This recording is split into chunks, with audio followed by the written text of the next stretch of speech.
met so many people. And they all looked so happy when they talked to you. I don't know what to say, really. But it's clear, you're seriously amazing. Yes, you are. Well, at the very least, you are to me.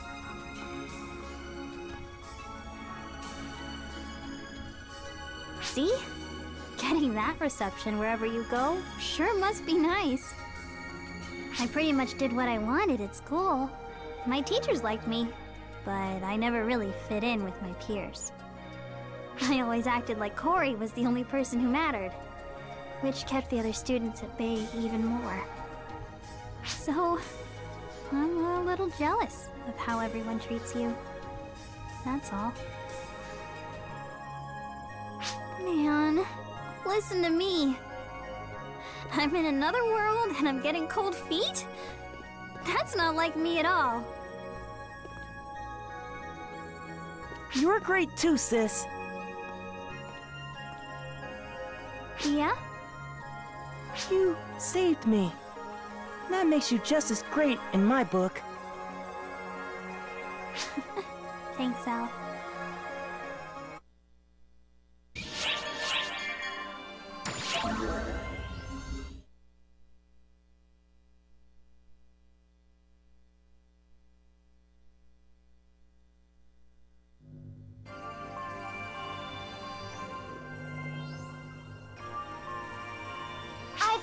Finished sorting through all that intel dump.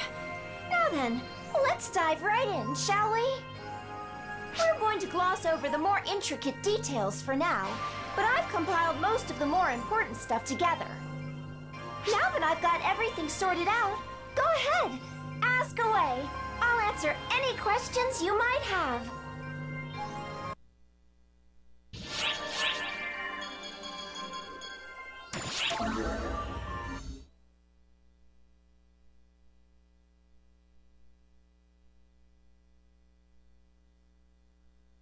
Accessing the Ark ship from Earth was a small-scale operation, but amazingly enough, it happened 12 years ago.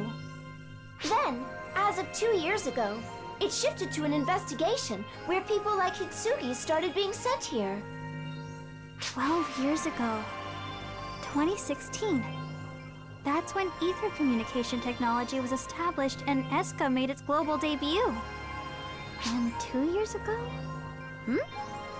I can't think of anything major that happened on Earth 2 years ago. I believe the cause is not on Earth, but here. Both 12 years ago and 2 years ago, there were major incidents here. Do you know what the common factor was between these 2 points in time?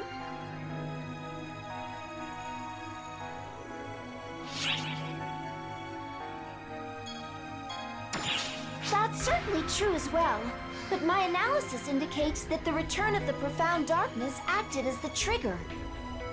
I believe that Earth knew when the profound darkness would return, and used that information to change their approach. It isn't yet clear how they're related, but based on the information we currently have, that appears to be the case. But it's still just a theory, huh? I'm sorry. I wish there was more I could tell you. Oh no! Even just a theory is fine. I'm starting to connect the dots one by one and see where they lead.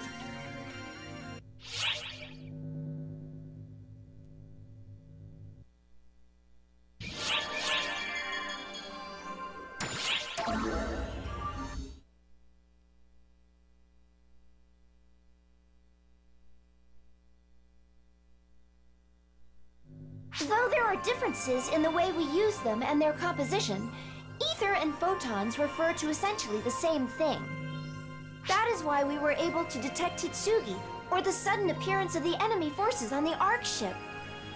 Ether cannot produce as much energy as photons, perhaps due to dimensional discrepancies. However, it excels at constructing information.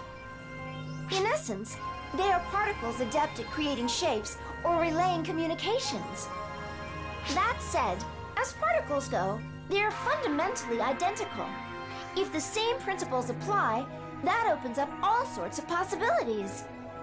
Sort of like a puzzle coming together. However, that also means they could monitor us in the same way. The other side must be able to use ether the way we use photons. So we need to come up with a countermeasure as soon as we can.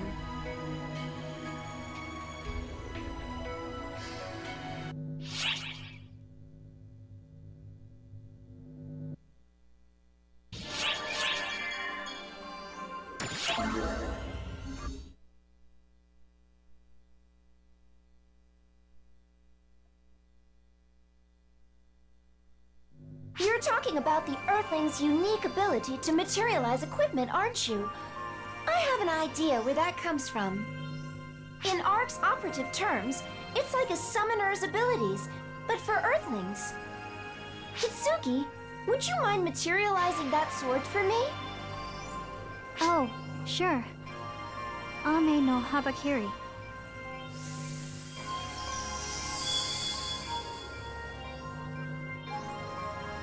How's that? Great! Thank you! As you can see, the photons in the atmosphere responded to Hitsugi's command and came together to form this weapon.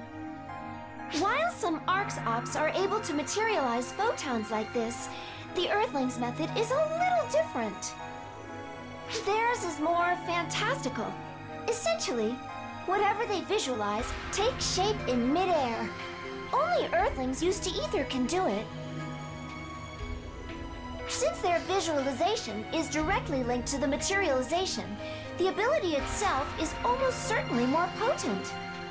The only bottleneck is that it lacks general utility, and there are very few people who can make use of it. Come to think of it, what did you call that weapon you materialized, Hitsugi? A Mano Hakiri? No, that doesn't sound right. Close. It's Ame no Habakiri. Does it mean anything? Oh, Oh, I know! It's a weapon that shows up in one of Japan's Izumo myths. The sword used to chop up the 8-headed serpent Yamada no Orochi. Whoa! How did you know that, Al? I read that story in your room. There were lots of other books of myths in there too. All sorts of myths.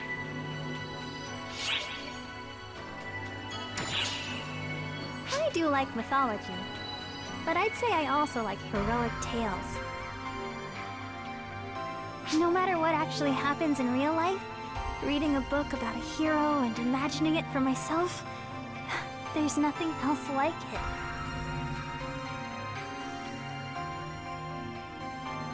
You think that sounds childish, don't you? Go ahead. I guess I'm just as childish as I look then.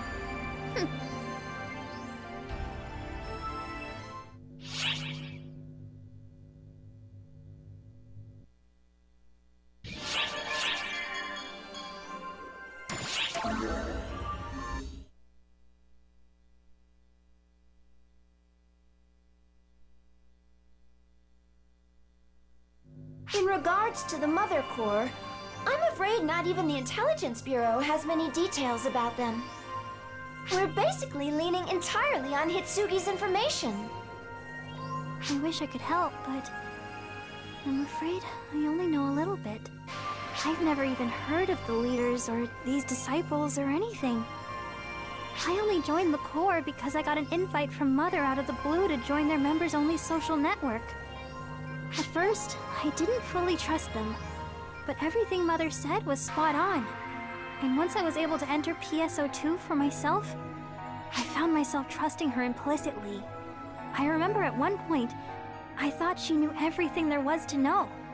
The only other members I knew were the student council members from my school. And Cory. In the end, that's the extent of my grasp on Mother Core. I can't speak to anything else. I thought I knew more than I did. I hadn't changed at all, yet I'd convinced myself I had. I hadn't gained anything, despite how desperately I believed otherwise.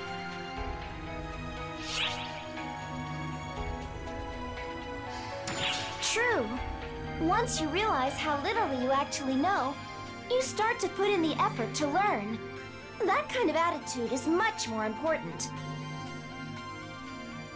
Hitsugi, is not knowing things really so bad?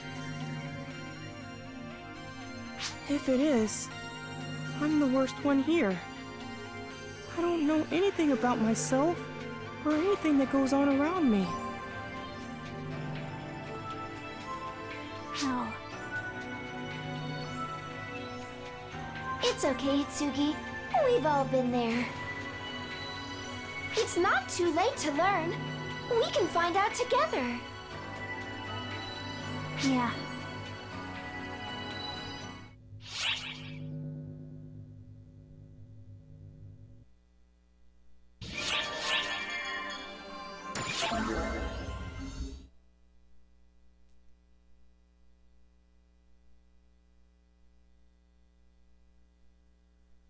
Come to think of it, I never did tell you why our ARC ship moved near Earth, did I? Originally, I had applied to be stationed here once we'd bonded with Hitsugi and begun making progress on our investigation. Plus, there was a lot we couldn't tell just by analyzing the information we had brought back. And then, just when we learned of the danger the phantasms posed from that information, we were about to investigate further. Then, Error Code Olympia, was it? The one that prompted Hitsugi and Al's forced return? I've confirmed that in that one moment, not only was I prevented from gathering more info, they also tried to delete the info I already had. It was on a completely different level than the fake Avatar investigation. It was an act of aggression perpetrated by Earth against Oracle. As a result, we learned that there is an entity on Earth that is hostile towards ARCs, and so we brought the entire ARC ship here. This way, we can still go to Earth even if they try jamming our systems again. And since the ARC ship's own camouflage is flawless, they'll never find us. So we'll be staying at this world for the time being as we continue our investigation. Thanks again for helping me out.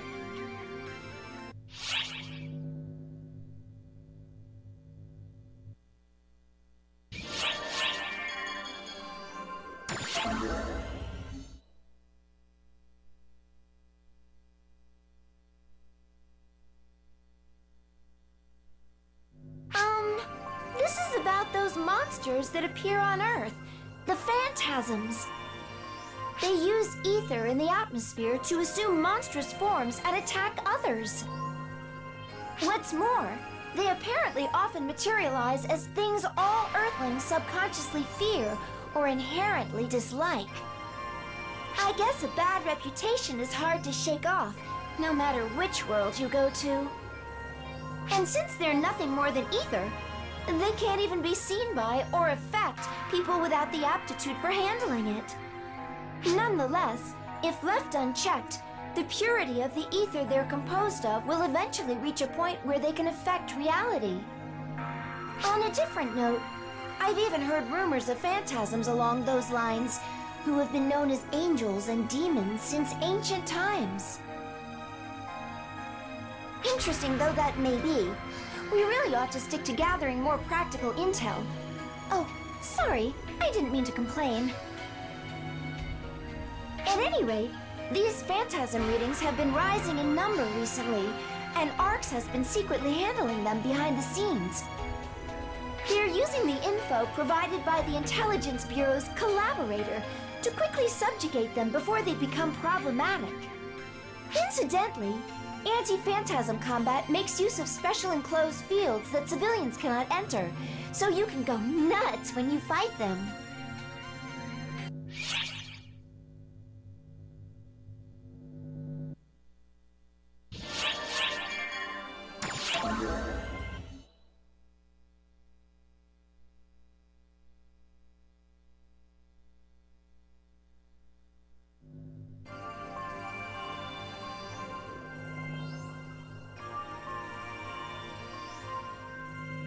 Now that we've had a chance to take a look at all this data, our next course of action is... It It's their move. Are you sure we have the luxury of waiting? The only thing we know for sure is that they're after Al. So our best bet is to get a feel for things while keeping him safe. Our enemies this time around are humans, not Falsfan. So it's best to exercise discretion with our actions. All we can do is wait. Hitsugi, you and Al should probably take care of or look into anything that's still bothering you while you still have the chance. Once things get rolling, I'm not sure you'll have the chance to get around to it again. I guess I'd better put some thought into it. You have a brother, don't you, Hitsugi? Shouldn't you get in touch with him while you have a moment to spare? Huh? I mean, yeah, I do. But how do you know that? Oh, well, I thought you looked like the sort of girl who'd have a brother is all. I guess I was right. Okay. You're right, though. I should talk with him first. If I can even find a way. Well, why don't you speak to him directly? That'd be best, right? Wait, but I thought you just said that we need to sit tight. That's just standard ARC's procedure. The two of you are guests, though, and I see no reason to order either of you around. Now then, don't worry about us. Go on and talk with your brother. We'll be right here to back you up.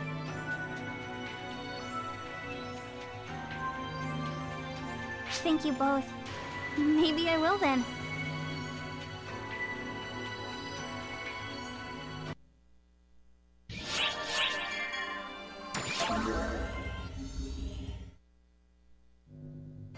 Hey, Xiera, I'm coming in.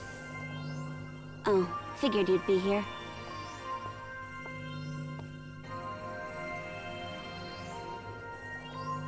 Sarah, you hardly ever come here. What is it? I heard our friend was back, so I figured I'd drop by and say hi before meeting up with Claris Craze.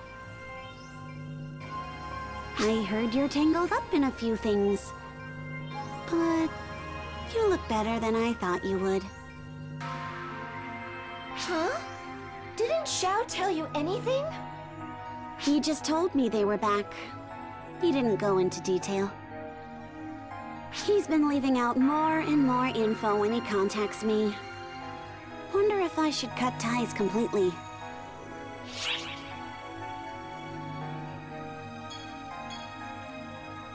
That's what I'd like to know. He's been cooped up in the heart of the mothership doing calculations for what feels like forever. I'm sure he's fine, though. He's pretty much left the ship to you and Xiera, huh? Speaking of which, got a minute to go over these documents before I submit them to General Affairs? Sure, no problem. I've got time, so... Oh, one sec. Xiao's calling me. Geez, Xiao. You always call me out of the blue. So, what's up? Nothing? You just wanted to hear my voice? What's wrong with you? Ugh, finish up those calculations and get out of there. I'm just doing my thing. Yep. Yep. No worries, I took care of it. Got it. We're not fighting anymore, you know. Okay. Okay. Yep, I know. You don't have to check up on every little detail. Everything okay on your end? Listen, I'm not worried about you. But I'm heading over there again, so you better come out this time. Okay? All right then. Bye. He just calls whenever he feels like it. Sorry, Xiera. Now, as we were saying... What? Oh boy, that was, how should I say, simply adorable. Enough! Get on with it, Xiera. I bet there's a problem with the documents Maria submitted, so bust them out. As you wish. And don't you loaf around when there's Arc's business to be done. Go on!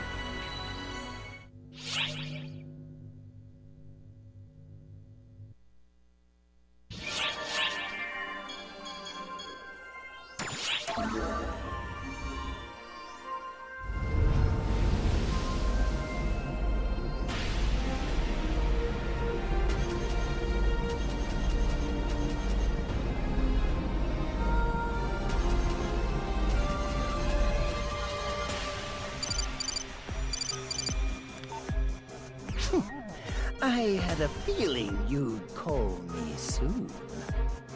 Hagito Ane. Gone too far in materializing such a full-scale phantasm. You're going to blow our cover. Don't waste your breath on me. Go tell it to my emerald tablet. What? It's out of my hands now. It has become the perfect weapon, you see. It no longer requires my control in order to excel.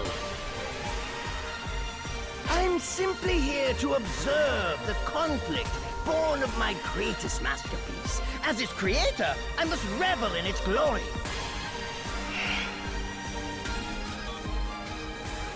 Now go, my emerald tablet. Make your glory known to all who look upon you. Be the herald of my infinite power.